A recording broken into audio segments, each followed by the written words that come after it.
Okay. Ooh, I did kind of an abrupt transition there. I'm trying to get this just right. We're still working on our production. So we have the transition, but it was a little sharp. Here we are, Wednesday, 3 p.m. Eastern Time. That means it's the goRIA live stream. I'm Chuck Vela. And we have with us a repeat guest, Mark Schoeff Jr., who is a senior reporter that really covers the DC beat, as I like to say, for Investment News. Mark, welcome back to the live stream. Thank you, Chuck. It's good to be here. All right. Well, listen, with all the changes in the regulation in all industries, especially ours, you have a tremendous amount of job security, as we can see, right? There's no shortage of things for you to cover down there. But it seems like even though, we did a live stream maybe about a month and a half ago, about what's happening with DOL and a fiduciary, it seems like even in that relatively short period of time, there's even more new stuff coming down the pike. Can you bring us up to speed? What's happening with that? Sure, Chuck. Thanks for having me here today. The last time we spoke, I believe the DOL retirement security rule proposal, that's DOL's term, retirement security, was pending. The proposal was at the Office of Management and Budget. It was already being attacked by the insurance industry. And since then, it has been released. It was released on October 31, published in the Federal Register on November 3rd, and the public comment period ends January 2nd. The proposal was presented with great fanfare by a White House event that starred President Biden himself. So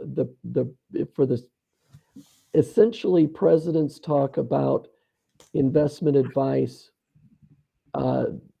directly once a decade. President Obama talked about it when his DOL released its version of what was called the fiduciary rule, and now President Biden talked about investment advice when he released his administration's version of the DOL fiduciary rule on October 31st. So that's where we are today. The Biden rule does differ from the Obama rule in various ways, but you would never know that. For the most part, from the rhetoric that surrounds it, the financial industry looks to be united against the rule, saying that it would sharply increase regulatory costs and legal exposure for brokers and insurance agents. The Biden administration is promoting the rule as a way to curb conflicts of financial advisors, conflicts of interest that lead to what the Biden administration calls junk fees that erode nest eggs. The rule would impose a fiduciary standard essentially on all advice to retirement savers, regardless of whether the advisor giving it is an investment advisor, a broker, or an insurance agent, and it would apply to one-time recommendations of rollovers. It also would apply to insurance products that aren't investments. Those two areas are key expansions of the definition of fiduciary that the Biden administration wants to accomplish. All right. Well, I was taking some notes here. There's two things there that really strike me. Number one, and I noticed this myself, that this is coming from the president's mouth himself, right? And that doesn't happen too often. I didn't realize it was kind of a once in a decade type of thing, but it has been. Yeah. So that's a big deal, right? So if it bubbles up to, that level of government, it's clearly top of mind for the government, right? And that means it should be top of mind for us. And the other note I made here was, because I was thinking, what is, and you know my views on this, right? If you're going to give advice, be a fiduciary. If you're going to be a salesperson, just say, hey, I'm selling your product. I'm not giving you advice. And I think that's fine too, whoever would want that, but okay. But as far as the increased costs, here's a question I have, if you could answer this. Are those costs, in other words, is the argument from, the non-RIA side of things, I think, it's going to cost more to keep this in compliance with regulations, because essentially you have a system that's not necessarily built for fiduciary care trying to be fiduciaries. Would they be able to avoid those costs if they're just like, we're fiduciaries? What would you say about that? Well, the reason as far as I understand their argument, the reason they don't want to say we're fiduciaries is they don't want to take on the legal liability that entails. This all revolves around the threat of being sued by an investor, uh, with that investor claiming that the broker didn't act in her best interests in recommending an annuity for her retirement account, or recommending some other investment that then went south on her. And it really, the hangup is the legal liability. The brokerage industry doesn't want to take that on. That's why one of the reasons they like regulation best interest, because it has the best interest words. Yeah, right. But it is not, in fact, a fiduciary standard. I know fiduciary is defined Mhm. as having to act in the client's best interest. Well, best interest was co-opted by regulation best interest, without regulation best interest being a fiduciary standard. There are still two different standards: best Yeah. interest for brokers and fiduciary for advisors, investment advisors. Now, the SEC, even under a Democratic leader, Gary Gensler, is not redoing regulation best interest, but it is trying to bring fiduciary and Reg BI closer together in the guidance that it puts out on Reg BI, and in the way that it, presumably the way that it will enforce Reg BI. But here's where the DOL fiduciary rule comes in. There are certain aspects of investment advice that Reg BI does not cover. One is uh, insurance products that are not securities. Hmm. The big example of that is fixed index annuities. Hmm. Those are not defined as securities products. Those are insurance products that are regulated by state insurance commissions. And Reg BI does not touch those. Reg BI also, although Reg BI does apply to rollovers, you know, it's kind of a fuzzy area there. Hmm. Brokers are supposed to adhere to Reg BI when they're making recommendations on rollovers, but what the DOL rule would do is subject those rollover recommendations to the fiduciary standard that's encompassed in federal retirement law, known as ERISA. Hmm. So it would actually be a fiduciary standard, at least when it comes to retirement accounts. So the the the expansion into insurance products is a hangup for the insurance industry. The expansion of fiduciary into insurance products is a hangup for the insurance industry, and this idea that brokers all of a sudden would be subject to a fiduciary rule when dealing with retirement savers is a hangup for brokerages. So I don't think it's just, obviously it's not as simple as a broker just saying, okay, I'm a fiduciary, or else they wouldn't be putting up this kind of fight, I don't believe. Absolutely. And again, I'm always just flabbergasted. It's like, second to physical health, right? Your financial health is a pretty darn close second.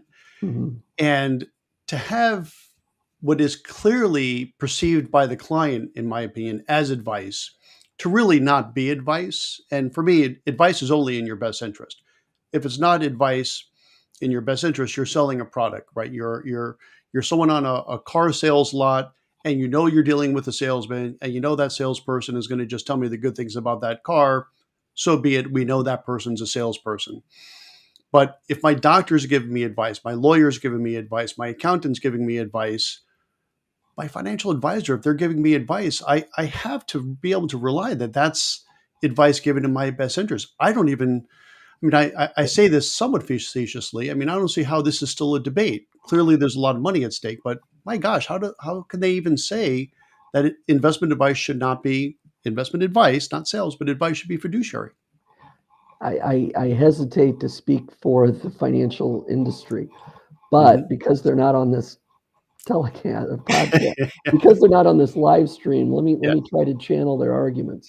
Yes. What they would say is that a broker or an insurance professional is in fact trying to do what's best for her customers, and that what this DOL fiduciary rule would do is force them to abandon middle and low income savers, those with modest assets, because the assets aren't big enough to essentially justify the fiduciary level of regulation that would be imposed. And they say, look at RIAs who have $250,000 account minimums at the low end, or a million, up to $1 million account minimums.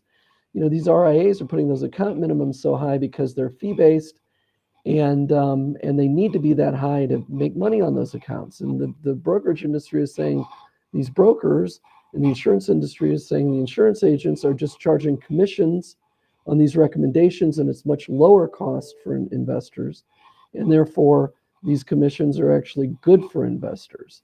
And if you impose fiduciary duty, we can't charge commissions anymore. And in fact, the DOL fiduciary rule, in order for a broker to charge a commission or an insurance agent to charge a commission under the fiduciary rule, he would have to meet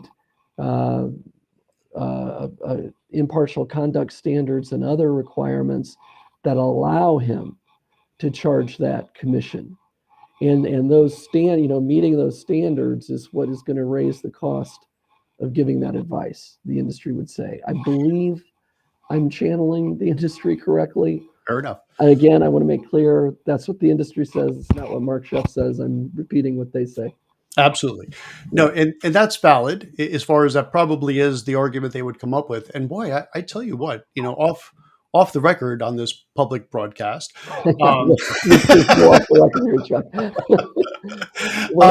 seriously, if you know of anyone in the financial services sector that would like to take that argument, and this is not in an adversarial way, I would really like to understand it better right from, if you will, the horse's mouth. Pass along my name. I'd love to have them on and have this very cordial discussion, unlike what we see in the Senate. If you saw that recently, that was just unbelievable. You keep wondering, is this like the United States or some third world country we're watching sometimes? But it would be a very cordial discussion, but I would love to hear their argument, beyond just your channeling it on their behalf. And I appreciate you doing that. But here's what I would say. So, okay. And look, I have minimums. That's valid, right? I mean, but is the answer to that, instead of charging, my 1% to 0.5%, which is my fee, I need to receive a 5% commission to give you advice on something. And that advice is going to be limited to just those things that pay a 5 or 6 or 7. And in the old days, 10, 12% commission. That doesn't seem like a great answer either. There's certainly a lot of younger advisors that are working on a lower cost and lower minimum. I mean, I'll tell you what, I've been doing this for 30 years. My first account was not $1 million account, right? I was opening up the $5,000 Roths on a fee basis, and it's hard, to do that. But there are pathways for advisors to take on smaller clients as they build. And maybe we'll do a show on this too, but there's some resources that I'm actually looking at right now for what we call our KOCs, right? Kids of clients, that allows them to essentially do like a do-it-yourself, or if you will, guided do-it-yourself. And that allows us to deliver fiduciary advice on a fee basis at a very low cost, in a way where they're taking up some of the time I would take to data enter. There are solutions beyond just, charging 5 to 10% commissions. And as I say, I appreciate you're channeling the industry on this.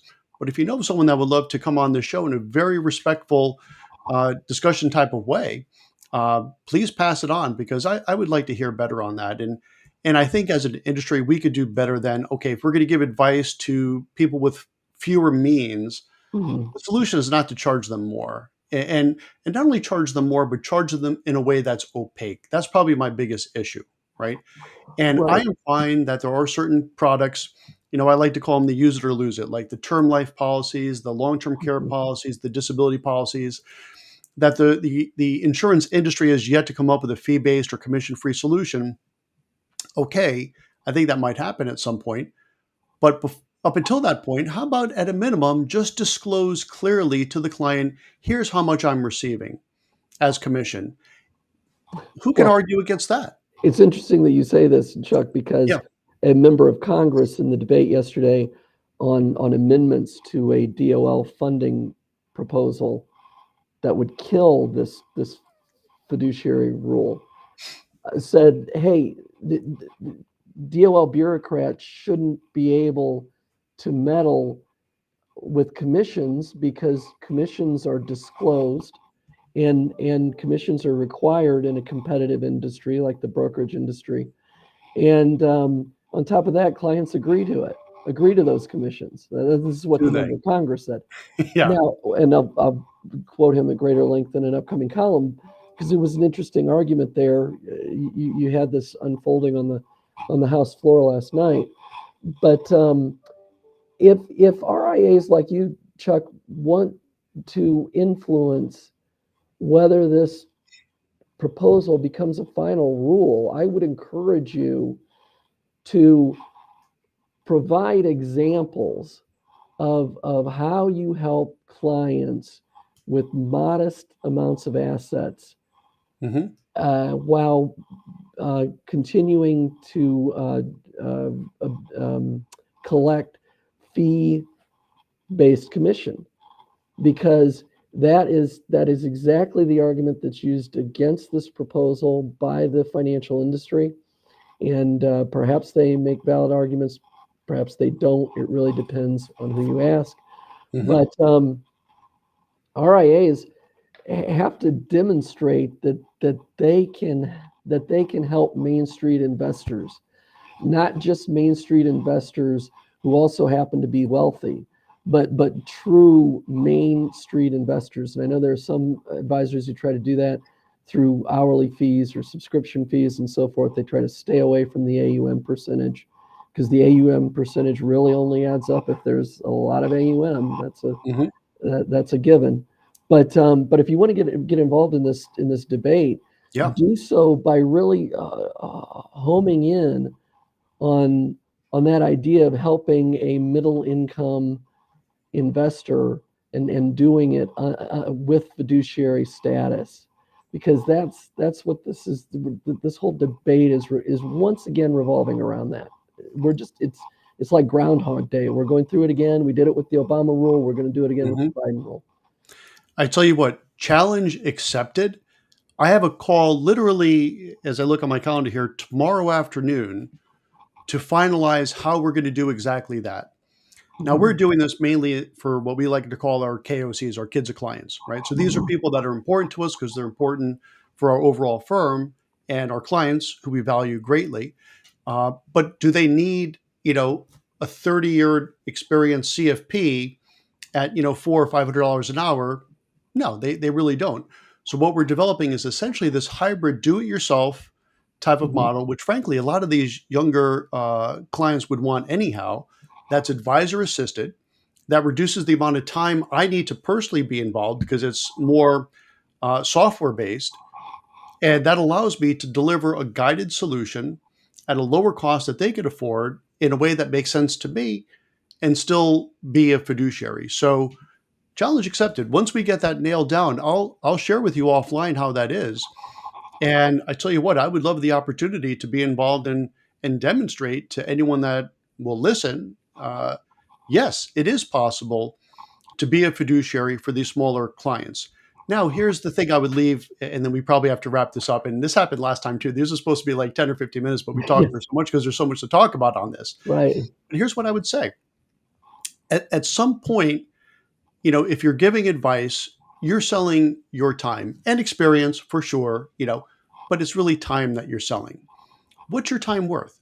So if you sell someone a $10,000 whole life policy, right, and you're making $1,500 and it took you about 45 minutes, are you saying that you're worth $2,000 an hour or whatever that works out to be? I don't know that you are, right? I think a good advisor, and this is also depending on where you are in the United States, right? Cost of living and all this, $200 to $500 an hour, I think is fine, right? And can we not help these smaller clients with 2 hours worth of guidance per year for $1,000? You can't do that? I bet you can, right? Or do you want to not spend 2 hours? Would you rather spend 30 minutes filling out an annuity application and make 3 times that for a quarter of the time? That's what I would put out there. But I will get back with you offline, and maybe we'll turn Mhm. that into a podcast or a live stream and demonstrate to the powers that be is like, yeah, you sure can be a fiduciary, earn a respectable living, and deliver respectable advice. And wouldn't that be nice to see? DOL has scheduled a public hearing on this proposal for December 12th, I believe it is. They just announced it today, so you might want to put your name in. It's an online hearing. You might want to put your Oh, name in as a witness or try to become a witness. I'm not sure how that works, but yeah, you could contact EBSA, the Employee Benefits Security Administration, and try to yeah, get on the list. Before we wrap up, though, I'll just say that in the last 24 hours, there have been a few developments. One is these amendments to the Department of Labor funding bill in the House would kill the proposal. However, those policy writers, as they're called, have a really difficult legislative path ahead. It's not clear the House itself is going to approve the larger bill that they're in, and the Democratic Senate is almost certainly going to reject those policy writers. So it doesn't look as if the opponents will be able to kill the rule through legislative means. The Department of Labor today rejected the industry's call for an extension of the comment period on the proposal, which is a way to delay it to death. So the comment deadline is still January 2nd. And it looks like this is down the road is just going to end up back in the courts, basically. yep. And around we go. And I think we left or came to that same conclusion last time, which ultimately I believe this is on the industry to create the education for the clients to understand the difference, as I like to say, between a real planner, right, a fiduciary planner, and a Mhm. Pinot planner in name only, right? So it's that education that I think is going to be critical because I think we're both going to be long retired, Mark, by the time this if it ever becomes a Yeah. real thing. So education is going to be key, I think, still. You're right. Education not only for investors but also for lawmakers and regulators. Exactly. All right.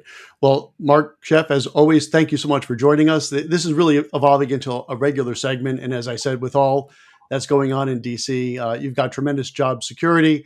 And it's a real privilege to have you on the show as often as we do. Thanks a lot for joining us. Thank you, Chuck. It was a pleasure. All right, real good. All right, so that's it for this week's live stream, which really is about a podcast. Looking at the time here, which is even better. So, on behalf of Investment News and goRIA, I'm Chuck Vela. Thanks a lot for joining us, and we'll see you here same time, same bat channel next week, 3 o'clock on the next coming Wednesday. I don't know the date, but Wednesday, 3 p.m. Eastern. We'll be back here. Thanks for joining us. See you next time. Take care. See you, Mark. Bye, Chuck.